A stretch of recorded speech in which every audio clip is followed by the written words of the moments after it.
Bonjour, je m'appelle Stéphanie Célétourneau, je suis coach de vie professionnelle certifiée et je me spécialise dans les relations amoureuses. Mes services s'adressent aux personnes qui sont en couple, qui vivent des difficultés, mais je m'adresse aussi aux célibataires qui sont à la recherche d'un partenaire de vie et qui, pour quelque raison que ce soit, ont des difficultés à y arriver.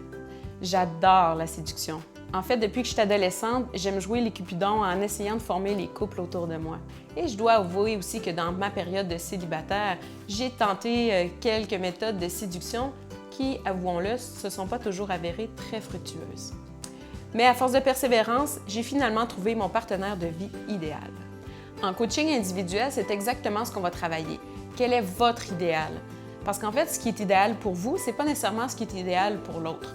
Donc, on va aller vraiment évaluer quels sont vos besoins, vos valeurs, quelles sont vos exigences, quels sont les éléments que vous ne pouvez pas faire de compromis. Qu'est-ce que vous voulez réellement? Quels sont vos désirs profonds? Le coaching, ça peut s'adresser à tout le monde. Je pense qu'à n'importe quel moment dans une vie, n'importe qui peut avoir besoin d'un coach. Ce qui est surtout important, c'est de trouver un coach avec qui vous vous sentez en confiance, mais surtout de trouver un coach qui est qualifié. Avec moi, on va vraiment aller vous pousser dans vos réflexions, pousser aussi dans vos actions, parce que pour atteindre ces objectifs, il faut être dans l'action. J'aimerais vous donner un petit conseil, et ça s'adresse autant pour les célibataires que pour les personnes en couple. Prenez une feuille blanche, écrivez les exigences que vous avez pour atteindre votre idéal amoureux. Ensuite, posez-vous la question, est-ce que je pourrais trouver un terrain d'entente pour cette exigence-là ou c'est complètement non négociable? Si vous pouvez trouver un terrain d'entente, c'est possiblement que ça fait plutôt partie des besoins. Maintenant, concrètement, c'est quoi une exigence? Une exigence, c'est quelque chose qu'on ne fera aucun compromis. Donc, c'est blanc, c'est noir, il n'y a pas de gris. Un besoin, on peut trouver un terrain d'entente. Par exemple, j'ai dans ma liste d'exigences que je veux une personne qui est non-fumeuse.